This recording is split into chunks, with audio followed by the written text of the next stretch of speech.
Pakistan's PM sidesteps challenge, seeks fresh elections. Pakistan's embattled Prime Minister has sidestepped a no-confidence challenge after the parliament speaker threw out the opposition's no-confidence resolution. Islamabad. Pakistan's embattled Prime Minister Imran Khan said Sunday he will seek early elections after sidestepping a no-confidence challenge and alleging that a conspiracy to topple his government had failed. The Deputy Speaker of Pakistan's parliament threw out the opposition party's no-confidence resolution and abruptly ended the session. Minutes later, Khan went on national television to say he will ask Pakistan's president to dissolve parliament and call early elections. The developments came after Information Minister Fawad Chaudhry accused the opposition of colluding with a foreign power to stage a regime change. "I ask people to prepare for the next elections. Thank God, a conspiracy to topple the government has failed," Khan said in his address. The opposition, which said it would stage a protest sit-in in parliament, called the deputy speaker's ruling throwing out the no-confidence vote illegal and vowed to go to Pakistan's Supreme Court. The opposition arrived in parliament ready to vote Khan out of power. They needed a simple majority of 172 votes in Pakistan's 342-seat parliament to unseat Khan, a cricket star turned conservative Islamic politician.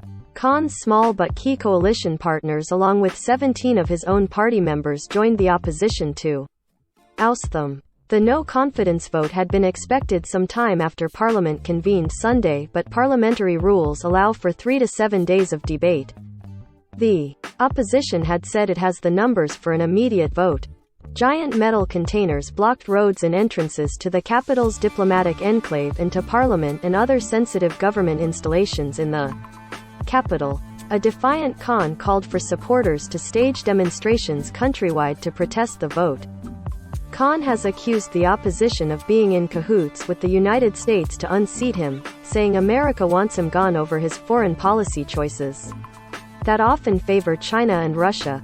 Khan has also been a strident opponent of America's war on terror and Pakistan's partnership in that war with Washington. Khan has circulated a memo which he insists provides proof that Washington conspired with Pakistan's opposition to unseat him because America wants me personally gone, and everything would be forgiven. A loss for Khan would have given his opponents the opportunity to form a new government and rule until elections, which had been scheduled to be held next. Residents of Pakistan's largest province Punjab were set to vote Sunday for a new chief minister. Khan's choice faced a tough challenge and his opponents claimed they had enough votes to install their choice. With 60% of Pakistan's 220 million people living in Punjab, it is considered the most powerful of the country's 4 provinces. Also on Sunday the government announced the dismissal of the provincial governor, whose role is largely ceremonial and is chosen by the federal government.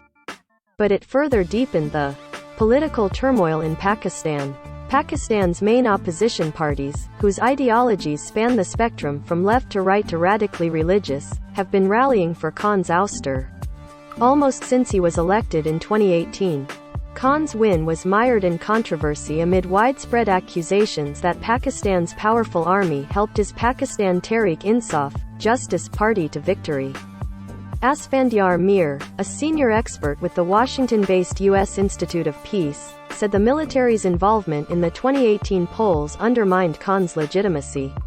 From the outset, the movement against Imran Khan's government is inseparable from his controversial rise to power in the 2018 election, which was manipulated by the army to push Khan over the line, said Mir. That really undermined the legitimacy of the electoral exercise and created the grounds for the current turmoil. Quote, Pakistan's military has directly ruled Pakistan for more than half of its 75-year history, overthrowing successive democratically elected governments. For the remainder of that time it has indirectly manipulated elected governments from the sidelines. The opposition has also accused Khan of economic mismanagement, blaming him for rising prices and high inflation. Still, Khan's government is credited with maintaining a foreign reserve account of $18 billion and bringing in a record $29 billion last year from overseas Pakistanis. Khan's anti-corruption reputation is credited with encouraging expatriate Pakistanis to send money home. His government has also received international praise for its handling of the COVID-19 crisis and implementing so-called smart lockdowns, rather than countrywide shutdowns. As a result, several of Pakistan's key industries, such as construction, have survived. Khan's leadership style has often been criticized as confrontational. Khan's biggest failing has been his insistence on remaining a partisan leader to the bitter end, said Michael Kugelman, deputy director of the Asia program at the Washington-based Wilson Center. He hasn't been willing to extend a hand across the aisle to his rivals, said Kugelman. He's remained stubborn and unwilling to make important compromises. As a result, he's burned too many bridges at a moment when he badly needs all the help he can get. Khan's insistence there is U.S. involvement in attempts to oust him exploits a deep-seated mistrust among many in Pakistan of U.S. intentions, particularly following 9/11, said Mir. Washington has often berated Pakistan for doing too little to fight Islamic militants, even as thousands of Pakistanis have died in militant attacks and the army has lost more than 5,000 soldiers. Pakistan has been attacked for aiding Taliban insurgents while also being asked to bring them to the peace table. The fact that it has such easy traction in Pakistan speaks to some of the damage U.S. foreign policy has done in the post-9/11 era in general and in Pakistan in particular, said Mir. There is a reservoir of anti-American sentiment in the country, which can be instrumentalized easily by politicians like Khan.